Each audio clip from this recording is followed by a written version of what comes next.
रात के 12:30 बज रहे थे। चारों तरफ मौत का सन्नाटा छाया हुआ था। जंगल पूरी तरह से शांत और सुनसान दिख रहा था। ऐसे में काला लबादा पहने एक शख्स हाथ में लालटेन लिए आगे बढ़ रहा था। उसके कदम सामने बने एक कुएं की तरफ बढ़ रहे थे। वो कुएं के करीब जाकर रुका और फिर उसने कुएं के अंदर एक पर्ची डाली।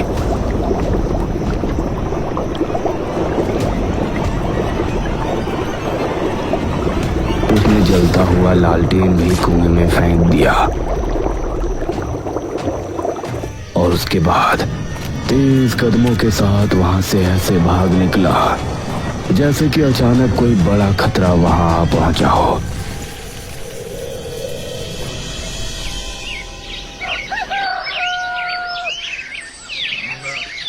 अगली शाम इसी गांव में रहने वाली एक औरत कल्याणी अपने आंगन में बैठी हुई थी।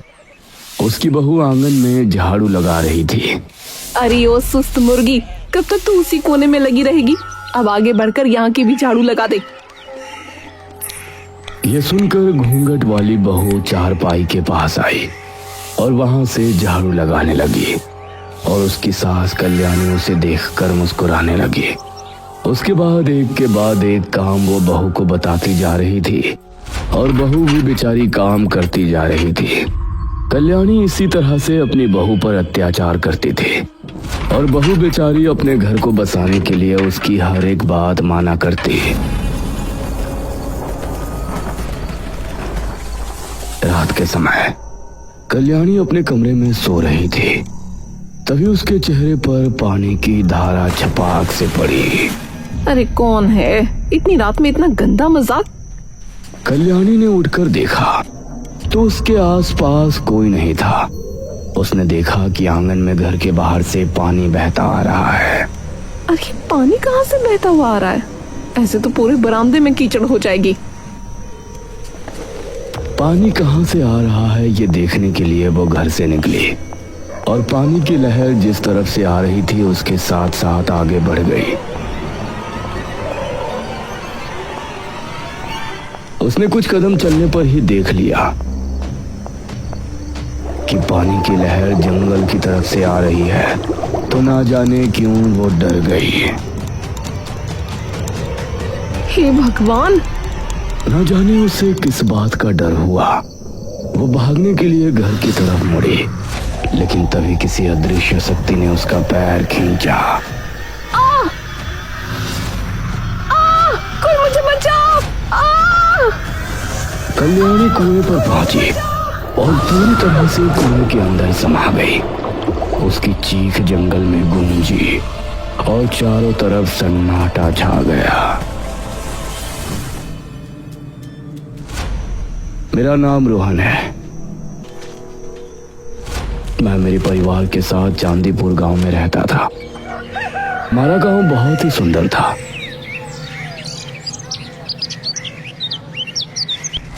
और हमें यहाँ रहते हुए किसी तरह की कोई परेशानी नहीं होती थी। मेरे दादा और दादी सरूरपुर गांव में रहते थे और वो हर महीने मुझसे मिलने आया करते थे। दादाजी, दादी जी।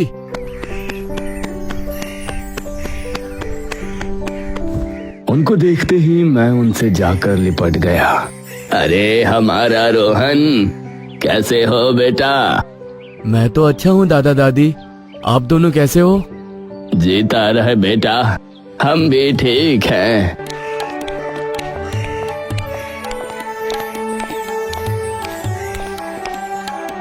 उन्होंने काफी देर तक मुझसे और मम्मी पापा से बात की और मैंने इस बार भी उनसे वही सवाल किया जो मैं हर बार उनसे किया करता था। दादाजी, मैं आपसे हर बार आपके गांव चलने की बात करता हूँ, लेकिन आप मुझे लेकर नहीं जाते हैं। लेकिन आज आपका कोई बहाना नहीं चलेगा। ये सुनकर दादा और दादी दोनों के चेहरे पर गंभीरता के भाव नजर आए और दादा बोले, ठीक है रोहन बेटा, इस बार तो नहीं, लेकिन अगली बार जब हम तुमसे मिलने आएंगे तो तुमको अपने गांव लेकर चलेंगे। दादाजी, अब फिर से? अरे रोहन बेटा, परेशान मत हो। अगर दादाजी आपको लेने नहीं आए तो मैं और तुम्हारे पापा हम तुमको दादाजी के गांव लेकर चलेंगे।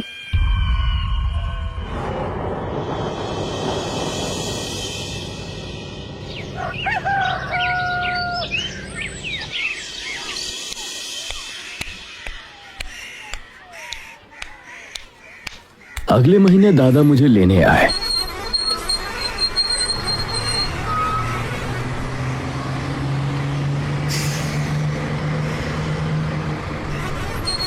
और मैं उनके साथ उनके गांव सरूरपुर आ गया। उनका गांव भी बहुत सुंदर था। पूरे दिन उन्होंने मुझे घुमाया फिराया।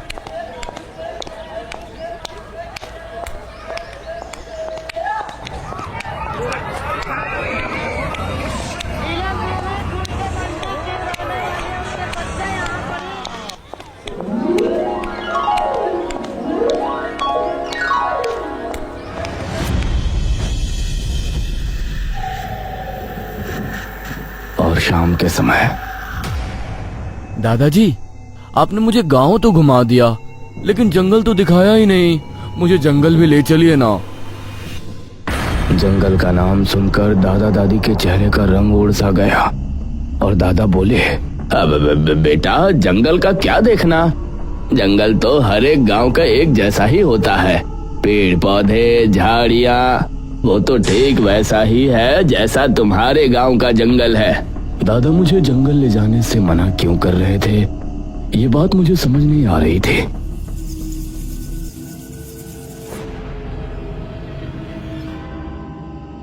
रात होने पर हम सभी आंगन में खाट बिछाए सो रहे थे।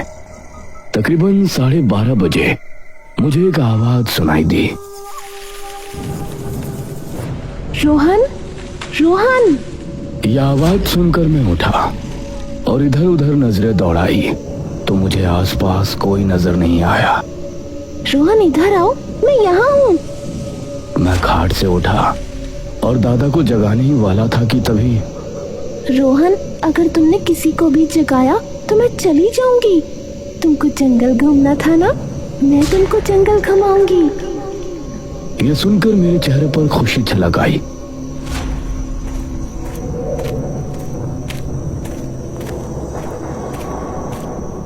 रोहन, तुम मेरी आवाज का पीछा करते हुए यहाँ तक आ सकते हो। मैं जंगल की तरफ हूँ। मैं उस आवाज का पीछा करता हुआ जंगल की तरफ रवाना हो गया, लेकिन मैं जितना आगे बढ़ता वो आवाज भी दूर होती जा रही थी। आओ रोहन, तुम मेरे बहुत करीब हो। मैं जंगल के बेहद करीब था। तभी किसी ने मेरे कंधे पर पीछे से हाथ रखा। रोहन, यहाँ क्या कर रहे हो? दादाजी, वो मैं। चलो घर चलो, इतनी रात में यहाँ घूम रहे हो, तुमको डर नहीं लगता? दादाजी फिर से मुझे घर ले गए।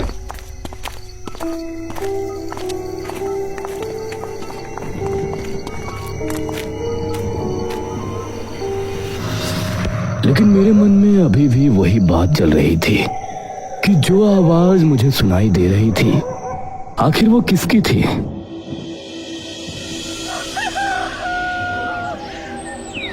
अगले दिन शाम होने पर मैंने एक चाल चली। दादाजी, मैं खेलने के लिए गांव के मैदान में जा रहा हूँ। अरे बेटा, थोड़ी देर रुको, मैं भी तुम्हारे साथ चलता हूँ। दादाजी, आप मुझे मैदान में तो जाने दीजिए। मैं बहुत बोर हो रहा हूँ। मैं बच्चों के साथ खेलना चाहता हूँ। आपको जब आना हो तब आ जाना। मैं मैदान का बहाना करके वहां से निकला।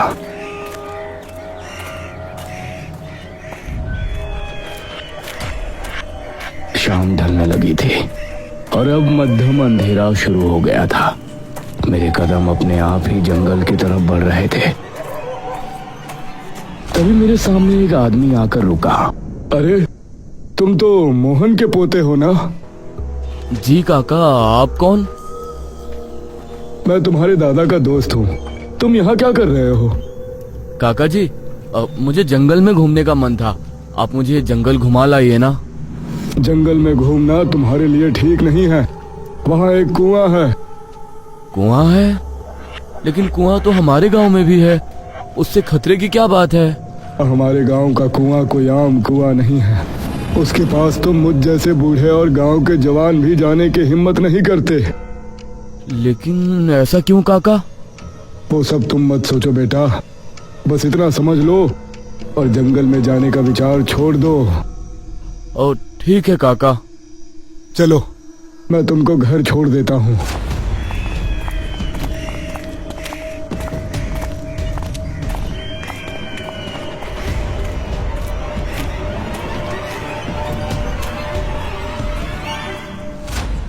उस रात सबके सोने के बाद मुझे फिर से वो आवाज सुनाई दी।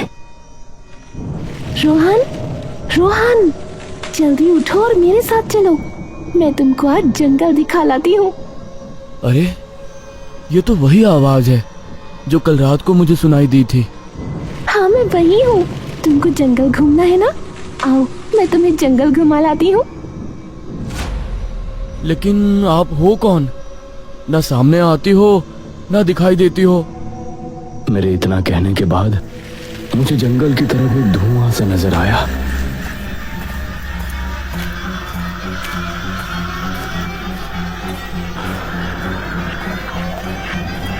कुछ कदम बढ़ाने के बाद मुझे धुएं के अंदर एक धुंधला अक्स नजर आ रहा था, जिससे समझ आ रहा था कि वो कोई औरत है जिसने काली साड़ी पहनी हुई है।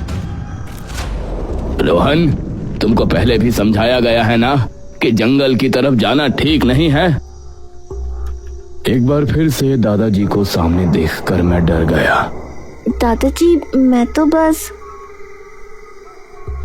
कुछ नहीं, चलो अभी के अभी घर चलो। दादाजी फिर से मुझे घर ले आए।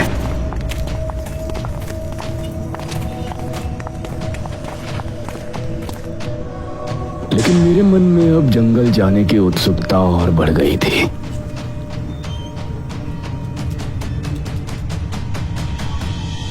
दादाजी के घर के पास ही एक वैद्य जी रहते थे। सुबह सुबह एक गुहार से हम सभी की आंखें खुल गई। वैद्य जी, मेरे पति को बचा लीजिए, वरना मैं भी मर जाऊंगी।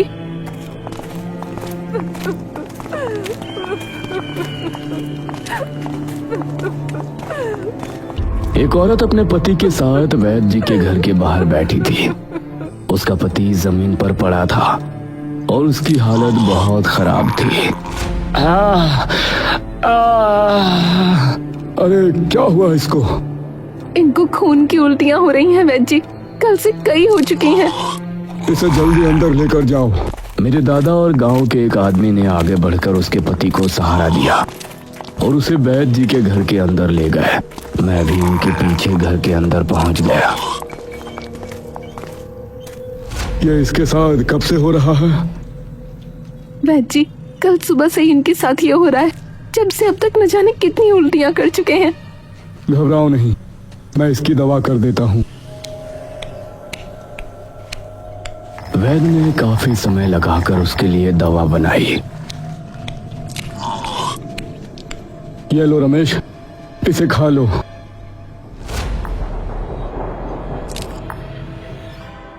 दवा खाने के बाद कुछ देर बाद ही रमेश अपने पैरों पर आ गया और उसकी चीख पुकारें खत्म हो गईं। शुक्रिया वैद्य जी। इसे मिर्ची वाला कोई भी खाना मत देना। इसको सिर्फ और सिर्फ खिचड़ी खिलानी है और ये पुड़िया दिन में 4 बार इसको जरूर देना। जी वैद्य जी। चंद्रावती अपने पति रमेश को लेकर अपने घर चली गई।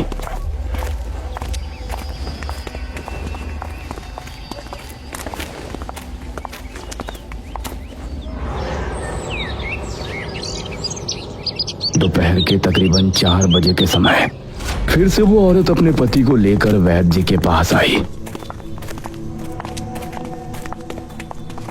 देखिए ना वैद्य जी, इनको फिर से उल्टियां आई हैं। ये कैसे हो सकता है? जो दवा मैंने बनाकर दी है वो तो सबसे ज्यादा कारगर है। ऐसा नहीं हो सकता। तुमने इसे दवाई दी थी कि नहीं? रमेश जमीन पर गिरकर तड़पने लगा और उसकी आंखें लाल लाल चमक उठी। अरे बाप रे, ये इसे क्या हो रहा है? अब वैद्य जी भी उसकी तबीयत देखकर हैरान रह गए थे। वैद्य जी, कुछ कीजिए ना। माफ करना, मुझे कुछ समझ में नहीं आ रहा कि इसे कौन सी मर्ज है। इसे अब कोई नहीं बचा सकता। वैद्य जी की बात सुनकर उसकी पत्नी क्रोधित हो गई। वैद्य, तू कहता है कि मेरे पति को अब कोई नहीं बचा पाएगा? तो देखना, मेरे रमेश जिंदा रहेंगे और मैं इनको बचा कर ही रहूंगी।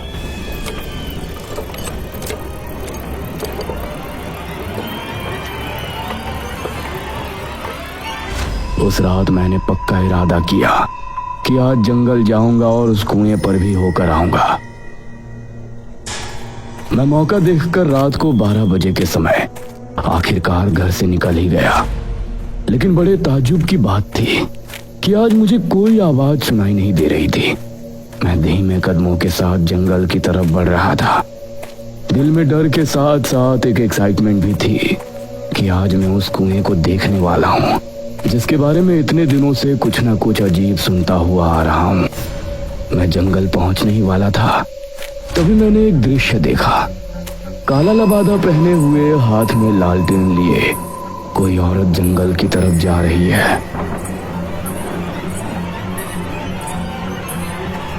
अरे, ये तो वही आवाज है जो कल रात को मुझे सुनाई दी थी। लेकिन आप हो कौन?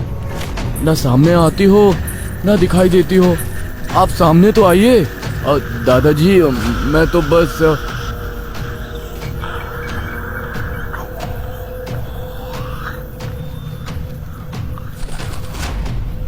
वो उस कुएं के पास जाकर रुक गई। मैं पहली बार उस कुएं को देख रहा था। उस कुएं के आसपास का वातावरण बहुत ही अलग था। यहाँ गर्मी के मौसम में भी बहुत ठंड थी। सही में हमारे गांव के कुएं के पास जिस तरह की शांति और सुकून महसूस होता था, इस कुएं के पास अजीब सा सन्नाटा महसूस हो रहा था। उस औरत ने कुएं की पटरी पर लालटेन रखा और उसके बाद अपने दूसरे हाथ में पकड़ा एक चश्मा, जो कि नजर का चश्मा लग रहा था। उस चश्मे को उसने कुएं में फेंक दिया। बाद उसने लालटेन भी कुएं में फेंक दिया और फिर तेज रफ्तार के साथ वहां से भाग निकली। उसको भागता हुआ देखकर अब मुझे भी कुछ समझ में नहीं आया। मेरे भी दिल में अजीब सा डर बैठ गया था और अब मैं भी घर की तरफ भाग रहा था। कुछ ही देर में मैं घर पहुंचा। मेरी सांसें बुरी तरह से फूली हुई थी। कुछ भी समझ में नहीं आ रहा था। तभी दादाजी खांसने लगे।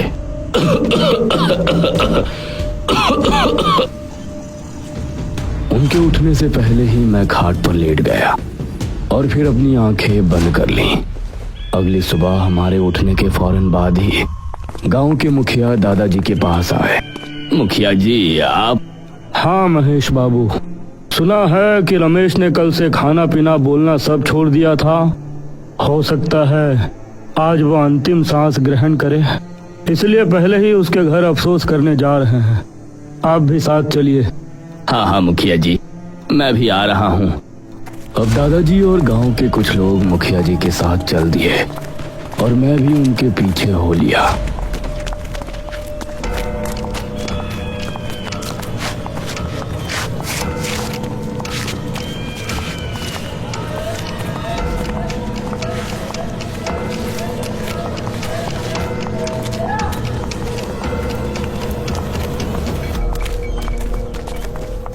सभी रमेश के घर पहुंचे तो उन्होंने पाया कि रमेश अपनी पत्नी के साथ आंगन में बैठा हुआ है और एकदम सही सलामत नजर आ रहा है। अरे रमेश, तुम? जी मुखिया जी, आइए बैठिए। तुम ठीक कैसे हुए? ये सब तो भगवान। बस चुप रहिए। चंद्रावती ने उसकी बात बीच में ही काटते हुए कहा। मैंने कहा था ना कि मेरे रमेश को कुछ नहीं होगा। नतीजा आप देख सकते हैं। यह सुनकर वैद्य जी हैरान रह गए। नहीं, यह नहीं हो सकता। लगातार इतनी खून की उल्टियां करने के बाद कोई भी इंसान कभी नहीं बच सकता। यह असंभव है। तो क्या कहना चाहते हैं आप? यहाँ मेरे पति की आत्मा बैठी है। सरपंच जी, गांव के एक आदमी ने उंगली से रमेश के घर की चौखट की तरफ इशारा किया तो सबने देखा कि उसकी चौखट पर एक मटकी लटकी हुई है। ये क्या? इस मटकी को देखकर मुखिया और मेरे दादाजी समेत सभी गांव के लोग हैरान रह गए। ये तुमने बिल्कुल भी ठीक नहीं किया चंद्रावती, बिल्कुल भी ठीक नहीं किया। मेरे पति के बचने पर मुझे धन्यवाद देने की जगह आप लोग ये कह रहे हैं कि मैंने ठीक नहीं किया। चंद्रावती की बात से मैं भी सहमत था। भला उस औरत के पति के जिंदा बचने की खबर से सभी गांव वाले हैरान क्यों थे? मुखिया ने सबसे ना जाने क्या कहा। उस दिन से शाम होते ही गांव पूरी तरह से खाली हो जाता। सभी ने शाम में घर से निकलना भी बंद कर दिया और गांव के कुछ लोग हाथ में हल्दी की गांठें लिए हुए गांव की गलियों में घूमते और कोई बाहर दिख जाता तो उसे उसके घर छोड़कर आते।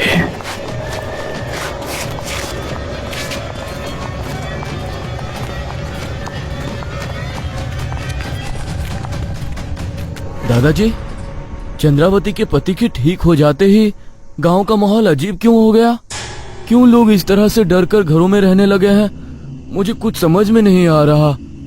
बेटा रोहन, तुम मुझसे वादा करो कि तुम इस बारे में कोई सवाल नहीं करोगे।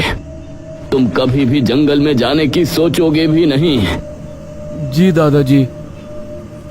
मैंने दादाजी की हाँ में हाँ मिला दी, लेकिन अब मेरे मन में कई सवाल उठ रहे थे। कुएं के साथ साथ अब मुझे ये भी जानना था कि वो औरत कौन थी और इस तरह गांव के लोग चंद्रावती को किस बात का दोषी मान रहे थे। रोहन, रोहन, मेरे पास आओ, मैं आज तुमको जंगल घुमा लाती हूँ। रोहन, रोहन, मेरे पास आओ, मैं आज तुमको जंगल घुमा लाती हूँ।